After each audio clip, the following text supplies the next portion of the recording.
네, 안녕하십니까. 씨름의 유네스코 인류 무형유산 등재 추진 과정과 경험이라는 주제로 발표하게 된 용인대학교 공성배입니다. 세 번째로 발표하니까 좀 손해보는 것 같아요. 제가 앞에서 두 분이 다 말씀을 하셔가지고 막걸리 등재가 가능할 것인가, 이걸 250년 전에 예언하신 분이 계세요. 약 한 238년인데요. 네, 누군지 아시죠? 예, 김홍도와 함께 우리 조선의 풍속 화가로 유명한 해원 신윤복인데요. 이 신윤복은 대쾌도를 그렸습니다. 여기에는 씨름이 있고 택견이 있고, 그리고 이렇게 막걸리가 있습니다. 이거는 운명적으로 막걸리가 유네스코에 등재될 수밖에 없다는 걸 의미합니다. 감사합니다. 그런데 이걸 제가 세 번째로 발표하니 그 맨 앞에서 허건식 박사님이 말씀하시니까 재미가 없잖아요, 좀 이게. 예, 그런 상황입니다. 예, 넘겨주시죠. 예, 막걸리의 유네스코 등재 자격 이렇게 해놨습니다. 과연 가능할 것인가? 예, 가능하죠. 이것도 이미 앞에서 다 말씀하셨으니까. 조지아는 사실은 이제 와인을 유네스코에 등재하고 싶어 했는데 2010년부터 이제 그 식문화가 유네스코에 등재되기 시작합니다. 근데 공통적인 게 있어요. 와인, 맥주, 나폴리 피자. 뭐 공통적인 게 뭐가 있을까요? 그 뒤에 양조법, 문화, 만들기 기술 이런 게 들어가고 있습니다. 과연 그렇다면 우리는 막걸리를 가지고 할 것인가? 막걸리 빚기를 가지고 할 것인가? 아니면 막걸리 마시는 문화로 할 것인가? 이거 분명히 많이 고민을 하셨을 것 같습니다. 이제 씨름으로 넘어가겠습니다. 2015년에 이제 북한은 씨름 등재 신청서를 유네스코 사무국에 접수를 했습니다. 그런데 등재 신청서가 조금 이상해요. 조금 정상적인 일부 나라에서 하는 걸 보면 굉장히 완성도가 높은데 북한 거는 조금 떨어졌습니다. 그래서 등재 보류 판정을 받습니다. 우리 한국은 2016년 3월에 유네스코 사무국에 씨름 등재 신청서를 접수를 합니다. 이게 이제 그 심사 때가 됐는데 2018년 10월에 문재인 대통령께서 프랑스 국빈 방문을 하세요. 거기서 이제 유네스코 오드레 아줄레아 사무총장님과 만나서 아니 이 씨름을 남북 유네스코 공동 등재를 좀 했으면 좋겠다. 그 둘이 서로 얘기가 잘 됐어요. 그래서 10월 달에 불과 10월 15일 날 문재인 대통령께서 프랑스 국빈 방문을 하셨는데 바로 특사를 북한으로 파견을 합니다. 그 북한 오케이, 한국 오케이. 그래서 양쪽 국가에서 각각 등재 신청서를 썼지만 공동 등재 요청 서한을 유네스코 사무국에 제출하면서 정부 간 위원회 24개국 만장일치로, 그것도 긴급 안건으로 상정해가지고요 패스가 되어버렸습니다. 이렇게 해서 씨름은 이제 유네스코 인류 무형문화유산이 됐고요. 남과 북 통틀어서 최초의 공동 등재 유산이 된 것입니다. 네, 감사합니다. 네. 넘겨주시면 더 감사하고요. 그렇다면 왜 대한민국에서는 대한씨름협회에서는 유네스코의 씨름을 등재했을까? 이것도 이 추진 과정이 5년 8개월이나 걸렸습니다. 솔직히 말씀드리면 지금 같으면 더 오래 걸리겠죠. 그러나 오늘 여기 이렇게 전문가들이 모셔서 많은 얘기를 나누셨기 때문에 그 기간이 단축될 수도 있다고 생각을 합니다. 이건 뭐 국가 간에 얘기하기는 그렇지만 일단 동북 공정으로 인해서 우리 이제 고구려 역사가 이제 중국의 역사로 이제 편입되는 이런 과정을, 밑에 계신 저기 박승환 교수님께서는 이제 씨름을 하신 선수 출신이신데 미국 가서 이제 유학을 하시고 영남대학교 학장님이셨어요. 근데 대한씨름협회 회장님이 되신 거예요. 2013년에.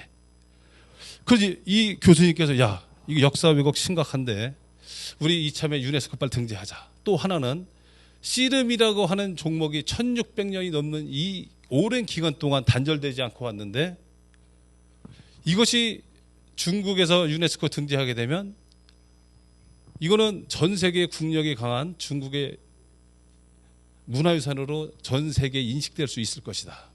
그래서 그런 차원과 씨름 활성화 이 두 가지의 차원을 가지고 씨름을 우리가 등재를 하자. 그래서 시작하게 됐습니다. 넘겨주시고요. 예, 사실 씨름은 이제 뭐 대한민국이 주축이 돼서 씨름을 이렇게 계속 단절되지 않고 지속해서 유지하게 해왔죠. 발전시켜 왔습니다. 1600년이라고 하는 기간 동안에 단절되지 않고 이렇게 오는 거는 사실 쉬운 일은 아니라고 생각을 합니다. 물론 1920년대, 40년대 이북 씨름이 지금의 씨름보다 더 우리 남쪽보다 씨름을 굉장히 잘했어요. 그래서 조선의 씨름맹장 40명을 뽑는데 경북에 하나, 경남엔 2명밖에 없었고 거의 다가 이북 출신이었습니다. 그 정도로 이북 분들이 씨름을 잘하셨어요. 그런데 경기 방법을 보면 조금씩 다릅니다. 삿바의 크기가 다르죠. 그래서 북한 같은 경우는 삿바의 크기가 워낙 크니까 매트에서 경기를 해도 넘어져도 다치질 않아요. 그런데 한국 같은 경우는 몸에 타이트하게 붙어 있기 때문에 또 힘의 씨름을 하고 북한은 기술 씨름을 하기 때문에 한국 씨름은 매트에서 경기를 하지 못하고 있습니다. 지금 국제화를 하기 위한 이 하나의 지금 이제 숙제이기도 합니다. 위에 있는 사진은 제가 이제 그 연변에 가서 그 조선족 아이들한테 이제 씨름을 가르쳐주고 있는 모습인데요. 문제는 이거죠. 조선족도 우리와 같은 한 핏줄이고 한 민족인데 국적이 중국이라는 것 때문에 좀 이제 혼란이 좀 씨름협회에서 그 당시에 많이 왔었던 거예요. 거기에다가 2009년도에 조선의 우리의 농악무가 유네스코 인류무형문화유산으로 중국에서 등재를 시켰습니다. 또 아리랑도 2012년에 중국 조선족의 문화로 해서 유네스코에 등재시키려고 했던 사실이 있었습니다. 거기에다가 우리 1600년이 넘는 이 고구려 벽화들은 어디에 있느냐? 지금 중국 길림성에 있습니다.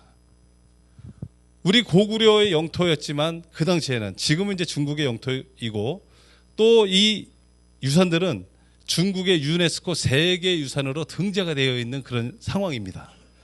그래서 대한씨름협회에서는 야 이거 물론 중국에서 어떤 등재를 하려고 하는 움직임은 없었어요. 다만 그래도 혹시 모르니 우리는 준비를 해야 된다는 그런 입장에서 접근했던 것이죠. 또 2011년에는 어떤 일이 있냐면요. 유네스코에서 유네스코 인류무형문화유산이 되기 위해서는 반드시 자국의 문화재, 무형문화재 목록에 포함을 시켜라 이렇게 해놨습니다. 그래서 그 당시에 막걸리가 2011년 6번째로 무형유산 예비 목록에 올라가게 됩니다. 그리고 보시면 아시겠지만 아리랑, 씨름, 가야금, 판소리, 널뛰기 등이 중국의 비물질 문화유산으로 지정이 돼버리니까 중국에서 마음만 먹으면 씨름은 언제든지 유네스코에 등재할 수 있는 그런 상황이었습니다. 지금도 중국이 얼마든지 씨름을 유네스코에 등재할 수 있습니다. 왜냐하면 지역의 한정이라는 게 있어요.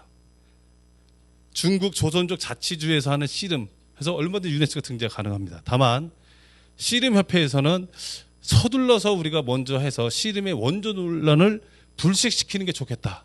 이런 맥락이 있었던 것이죠.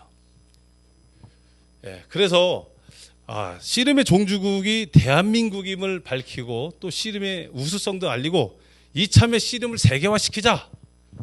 이런 것이 하나의 동기가 됐던 것입니다. 그래서 우리 대한씨름협회에서는 2013년부터 연구위원회를 구성을 했습니다. 그 당시에 이제 제가 연구위원장을 맡았고 또 제가 또 이제 우리 허건식 박사님을 영입을 해서 유네스코 등재 추진위원회를 또 구성을 하게 됐습니다. 등재 추진단이 없이 아무리 열심히 뛰어봤자 씨름인들 설득하고 문체부 가서 설득해도 그 우물 안의 개구리 그 안에서만 노는 그 이상을 벗어날 수가 없었던 것입니다. 그래서 등재 추진위원회를 구성을 했는데요. 이때 누구를 했냐면 문체부 차관을 역임하신 현재 한국관광공사 사장님이시죠. 국회의원 김장실 의원님을 위원장으로 추대를 했습니다.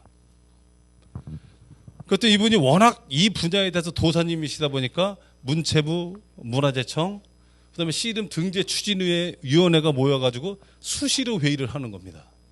그래서 야 우리는 전략을 이렇게 짜자. 혹시 단독 등재를 준비를 하는데 북한하고 우리가 공동 등재하는 건 좋고 혹시 유네스코가 공동 등재를 선호하니까 유사 씨름 국가와 공동 등재하는 것까지도 고민해보자. 이런 의견을 모았죠. 그러던 중에 몽골에서 이제 동북아시아 무형유산 보호 협약이 열린 겁니다. 이때 북한도 참가를 했어요. 이때가 2014년입니다. 그때 아태 무형유산센터 이삼열 사무총장님께서 북한 관계자를 만나서 야, 북한하고 한국하고 유네스코 남씨름 공동등재 가능해. 이 얘기가 오고 간 거예요. 그래가지고 저희는 더 이제 고조됐죠. 저희는 야 이제 남북 공동등재도 되겠구나. 그래서 다음 장 넘겨주시면요. 그래서 국회에서 저렇게 막 포럼도 합니다. 허건식 박사님 모셔다가 열심히 발표도 시키고 토론도 시키고 또 여당 대표님 오셔서 축사도 해주시고 최고위원님들 오셔서 으쌰으쌰 해주고 뭔가 씨름이 정말 될 것 같았습니다. 홍보도 굉장히 많이 됐습니다. 그러던 2015년 5월 이렇게 북한이 3월에 먼저 단독 등재 신청서를 접수해버렸어요. 그래가지고 사실 문화재청에서 5월 26일 날 저한테 연락이 왔습니다. 저희도 미처 확인을 못했던 거죠. 그래서 의원님한테 전화를 드렸죠. 이만저만해서 북한이 먼저 접수했습니다. 의원님 화가 이만큼 나셨죠. 그래서 의원님 화가 더 나시라고 제가 회의하기 전날 언론에 보도를 해버렸습니다. 뉴스가 바다다다다 나오죠. 뉴스 9시 뉴스는 자막에 나오고 엄청나게 뉴스가 많이 나왔습니다. 그래서 그 다음날 국회에서 회의를 하는데 문체부에다가 당장 장관님께 보고를 하고 대통령께 보고해라. 만약에 대한민국이 1등으로 유네스코에 씨름을 등재하지 못하면 나는 죽어서도 조상님을 못 뺀다. 그 정도 의지가 있으셨거든요. 그 자리에서 바로 또 이제 문화재청장님한테 전화를 하셨습니다. 이거 우리 죽지도 못합니다. 이거 만약에 우리 잘못되면 이 우리 국민들의 눈을 어떻게 쳐다보겠습니까? 그런 의지를 가지고 가셨거든요. 그래서 지속적으로 위원회에서 활동을 하고 수차례 계속 이 한 결과 연락이 왔어요. 문화재청에서 교수님 시간 되시면 오셔서 왜 씨름이 유네스코에 등재돼야 되는지 문화재청 무형문화재위원회 위원분들 앞에 와서 브리핑을 한번 하십시오. 그래서 저와 그 같이 계시던 기획처님이 둘이 같이 갔습니다. 같은 맥락을 말씀을 드린 거예요. 씨름은 우리 5,000년의 역사와 함께 해왔는데 이거 지금 우리가 만약에 씨름이 대한민국의 유네스코 인류무형문화유산이 아니고 다른 나라의 유네스코 인류무형문화유산이 된다면 우리도 죽어서도 조상님들 못 뺄 것이다. 이런 비슷한 뉘앙스의 말씀을 드렸어요. 그랬더니 9월 달에 씨름이 무형유산위원회에서 통과돼서 문화재청에서 2016년 유네스코 등재 신청 종목으로 선정될 수 있었습니다. 그래서 그때부터 이제 등재 신청서 영상 작업을 하는데요. 허 박사님 말씀하셨지만 대한민국 공무원분들이 일을 진짜 열심히 하세요. 저희도 이 검토 작업만 4번을 갔는데 그분들은 한 20-30번을 하신 거예요. 왜냐하면 유네스코 인류무형유산이라고 하는 것은 막걸리가 우수합니다. 씨름이 우수합니다. 대한민국 우수합니다. 다 떨어집니다. 민족, 종교 이런 것을 전부 다 초월해야 됩니다. 그렇지 않고 정말 우리 우수하다는 다 떨어질 수밖에 이제 없는 그런 구조로 되어 있습니다. 자, 이제 그 막걸리를 위해서 말씀을 드리면요. 지금 유네스코가 사실 돈이 많지 않잖아요. 미국도 분담금을 안 내고 있고 중국하고 일본이 분담금을 좀 많이 내고 있습니다. 그리고 또 중국은 가장 많은 유네스코 인류무형유산을 등재한 국가고요. 2등이 일본인데 저희보다 한 개 더 많이 했어요. 한국이 3번째로 지금 유네스코를 등재 많이 해놨는데 무형유산 다수 국가는 지금 2년에 한 개씩밖에 등재 신청서를 제출하지 못합니다. 여기 보시는 거 아시겠지만은 대충 한 850개 정도의 우리 시도 유네스코 신청할 수 있는 목록이 약 한 850개 정도 됩니다. 서로 싸우고 있죠. 서로 먼저 가려고 하고 있습니다. 그런데 문화재청에서 유네스코 등재하려고 신청서를 제출해 놓은 게 유네스코 사무국에 지금 23개가 있습니다. 그게 이제 등재 보류되고 있는 거예요. 아직 등재가 안 되고 있어요. 그리고 2019년도에 유네스코에 먼저 등재하고 싶은 종목 단체들이 있으면 빨리 신청해라 해서 9개 단체가 신청을 했습니다.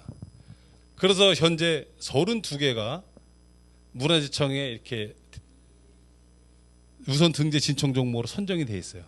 그런데 지금 기준으로 말씀을 드리면 64년을 기다려야 막걸리는 갈 수가 있습니다. 그런데 막걸리가 갈 수 있는 게 뭐냐? 앞에서도 예언을 했잖아요. 우리 신윤복이 예언을 했잖아요. 태국견되고 씨름됐으니까 다 막걸리 차례다. 그러니까 답은 뭐냐? 공동 등재에 답이 있다는 거죠. 작년에 유네스코 등재한 무형유산이 48개입니다. 모범 사례라고 하는 것은 거의 이제 프로그램이에요. 정부에서 무형유산을 발전시키기 위해서 어떤 프로그램을 가지고 있느냐. 그리고 긴급 보호 목록은 뭐냐? 바로 우리가 유네스코에서 등재시키지 않으면 바로 소멸될 수밖에 없는 그런 무형유산들.